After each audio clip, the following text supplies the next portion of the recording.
Jester Radio. What's up, guys? Actually, I have everyone telling me I put on a Jester Radio voice, which is true, and I do the same for vlogs as well. I too have a commentary and radio voice. And who are you for those people that can't see you? For the people that can't see me, what are we live? No, we're not live. We will be tomorrow morning. Okay. Yeah, so your generation might not know me because you were quite young when I sort of came on the scene. I started a blog called The Layman's Lament, and the name was decided on by my wife, Debbie, because I would complain a lot about bodybuilding in the country. And then I decided, let me do something about it.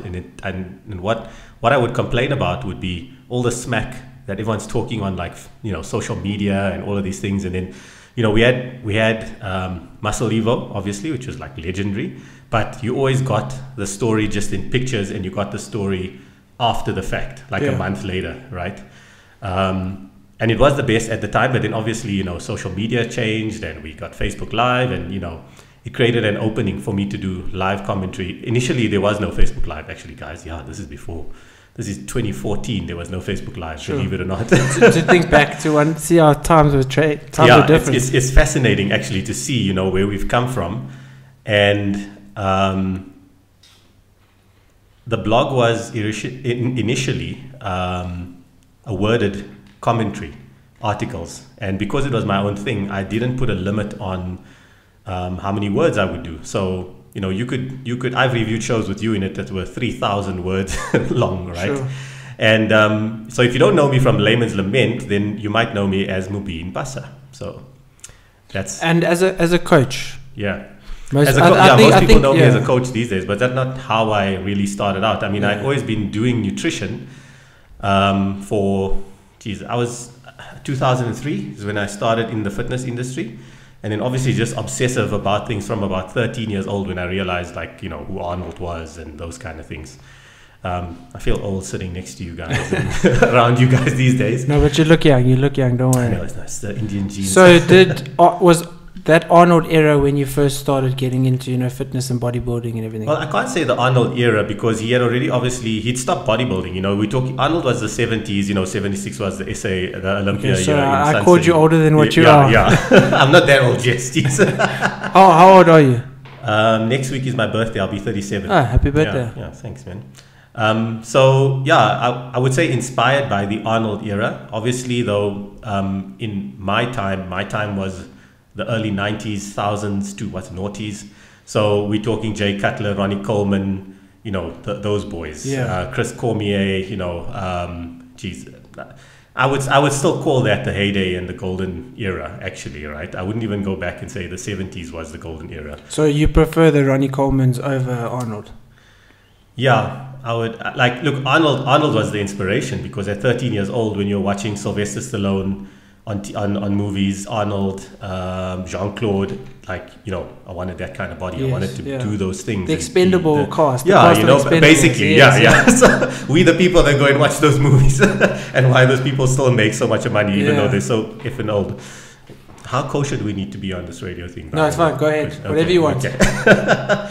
So yeah, obviously that, that was the inspiration. And then the blog came about, I'd broken my neck at 20 years old, so I was prepping for my first show. What happened? How you broke your neck? So I was 20 years old, and I was fitting sound in my car. It was Ramadan, my mom was like, you shouldn't be doing those things, you should be going to mosque, And I didn't listen. I went and fitted sound in the car with my brother, my friend, and my cousin who's now passed on.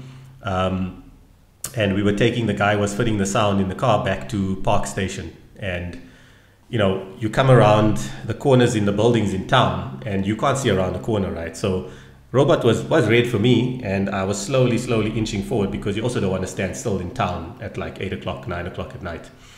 And it turned green and I sort of accelerated, and there was an 18-wheeler truck coming in the opposite direction trying to make the orange robot. So he was accelerating and he T-boned us. Our car, I was in a Dolphin BMW, and our car ended up 20 meters away. Sure. And 5 people in the car. And the truck driver swerved and you know, the buildings in town have those aftakis kind of, but concrete. He literally took the top off the truck and almost decapitated himself. Actually, he was quite seriously injured, and his passenger was also quite seriously injured. But yeah, and then that was yours the worst injury out of the accident, or was there worse? So my brother had a fractured pelvis, but you know, stable fracture. My cousin, amazingly enough, I was driving, and he was on the passenger side that got hit. And it's just a testament to the car that we were, like, German engineering, dude. Like, it's funny. Like, I had a Polo, which I smashed as well, which ironically, it wasn't my fault, right? I was coming home from Virgin Active from work late at night at about 9:30 on a Saturday evening, coming up Melville Hill. It was a car in front of me, and there was a black car, and the lights were out going up Melville Hill. So this guy in front of, and this black car was parked off. And this guy in front of me swerved, and then I saw the car pretty late and swerved as well, but then I ended up in the oncoming lane and I had a head-on collision. So I smashed that car, rode it off, was fine. Ironically, I actually didn't have my seatbelt on. The car spun, I ended up out the window on the passenger side. Sure. This was 6 months before I actually had the accident that broke my neck. So maybe I was meant to, I'm a huge believer in things happening for a reason these days, you know, and maybe even in hindsight back then. But maybe I had to smash the Polo to be in a hand-me-down car from my dad, which was the Dolphin BMW. And it is literally, honestly, you know, German engineering. When I say that, like, when I saw the pictures afterwards, the side impact bars is literally what saved us. Like, the car was kind of bent, like, because imagine getting hit by, I think it was an 18-wheel. It was a big-ass freaking Intercape. Yes. Fully loaded truck. The guy, they made the guy, I actually feel sorry for him, because they made him drive up to Johannesburg, reload, and he was heading back to Cape Town. So, you know, no rest, dude. So yeah, that's how I broke my neck at 20 years old, and prepping for my first show, 75 kilos, 6%. At that age, I didn't have a problem being lean. I was like you know. I have a slight problem with being lean because I got a slight problem with eating nice food. I don't know if I believe that, Jess, because I've never ever seen you out of shape, and we used to train at the same gym. So when I'm out of shape, I hide. Oh. When I'm out of shape, I take those 2 months to recover at a different gym. But yeah, and then, you know, broke my neck, lost 20 kilos of muscle because I was bedridden for 32 days. I had bolts screwed into my head. The day that I got up, I couldn't walk. I had to do rehab to learn to walk properly again, get my balance back, all of those kind of things. Fortunately, I was extremely lucky.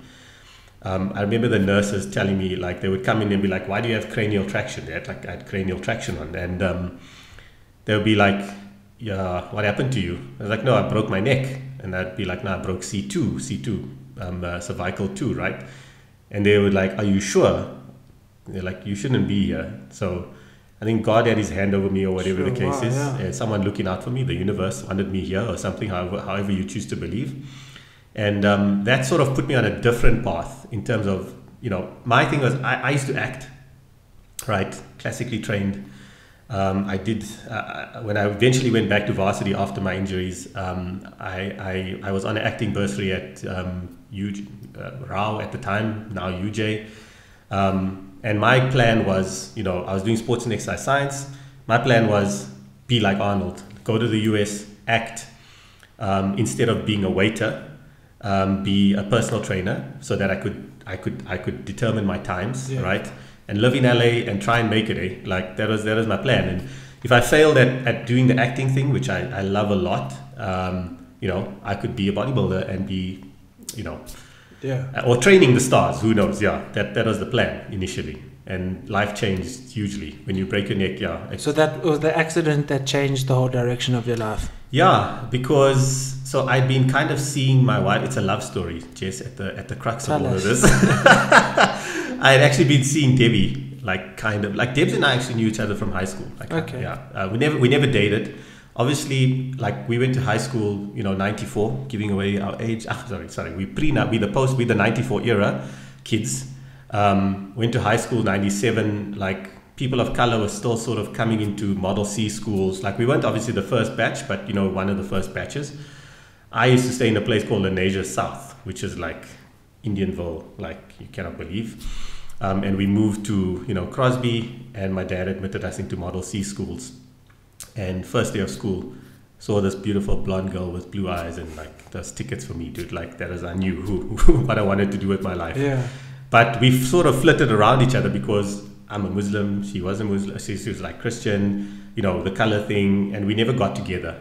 And we were sort of seeing each other just before the accident, and she might kill me, but you know, I'm pretty open about these things. And I remember we kissed for the first time, and she was just like, this is too weird, like I can't do this, like, because we were friends for the longest time, okay, right? Yeah. So it was taking that relationship that one step further, and it just was obviously really weird. Like me, I was like, yeah, finally, and she was like, whoa. Yes. Like, you know, was it the color barrier, do you think? Obviously, because in her growing up with the whole segregation and everything, yeah, was it yeah, possibly I that, think, obviously not being racist, but just, yeah, you know, having everyone tell you to be one way, and now you want to be a different way? you know, I don't think it was actually the color thing, to be really honest. I think it was the religion thing, Okay. more than anything else, Yeah. because her family was like, you know, big in Rema, you know, her mom is Greek, brought up Catholic, like, Okay. you know, that kind of jazz. But also, you're a kid. I mean, it's different. Yeah, you're not, you know how your you're not a parents are mature gonna react. adult Like yet. fortunately for me, my parents were very liberal. Like we were brought up actually in the struggle kind of vibe, you know, of having awareness. And my dad's friends were like MKs, and like my cousin like worked for Mandela, kind of a thing, right? So we were very politically aware of what is going on in the country.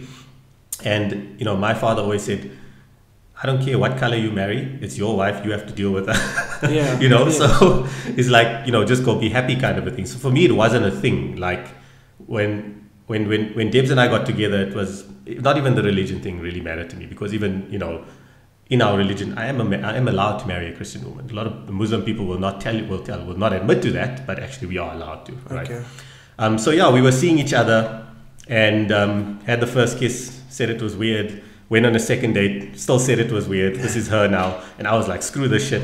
You know, she was at work. I was really dramatic. I walked in there with like some roses, and I gave her a letter. I was like, cool, we're just friends now, you know? Yeah. And then I didn't speak to her at all.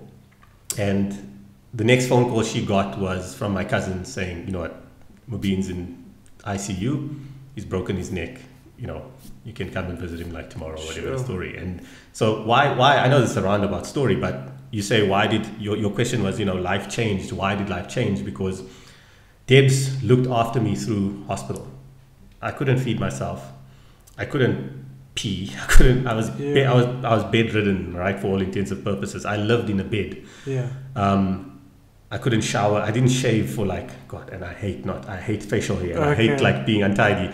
So, you know, she looked after me through that time. And my mom, she got to meet my parents. She got to meet the entire family, actually, because she had been there, spending a lot of time with me in the hospital.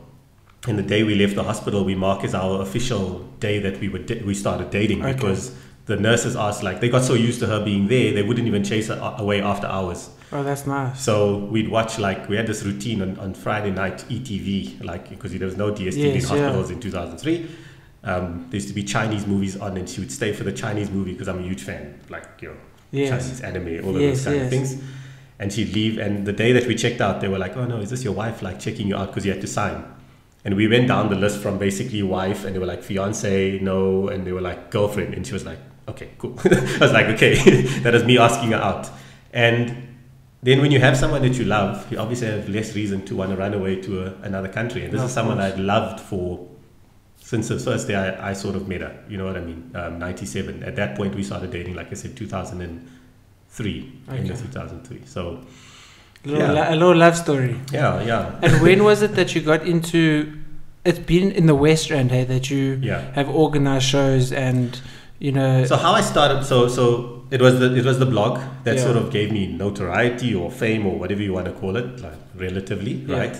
In bodybuilding, and then I decided, you know, it came to IFBB was, you know, the IFBB is now SASCOC affiliated. And the requirement for that is, if you are SASCOC, any sport in the country, is you have to have representation in each of the municipalities in South Africa. So however many municipalities there are countrywide, you have to have compulsory representation there, because it's about creating a platform for any kid in any sport to say, this is my local chairperson, this is who I can talk to. It's the contact point for any sport, right? Soccer has done it really well, rugby, cricket, you know.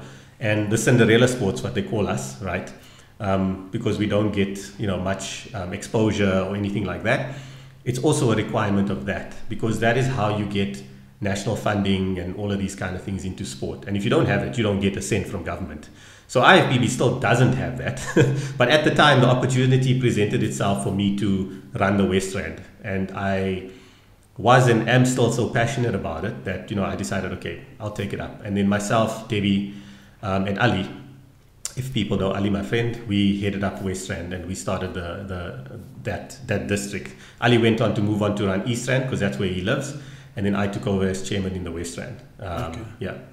How do you think now, obviously with all these shows being cancelled, all these shows, or postponed, but we know they're pretty much going to be cancelled for the rest of the year, hopefully not. But how do you think shows are going to change going in the future now with the whole COVID? So let me state, I'm not involved in IFBB or any federations anymore.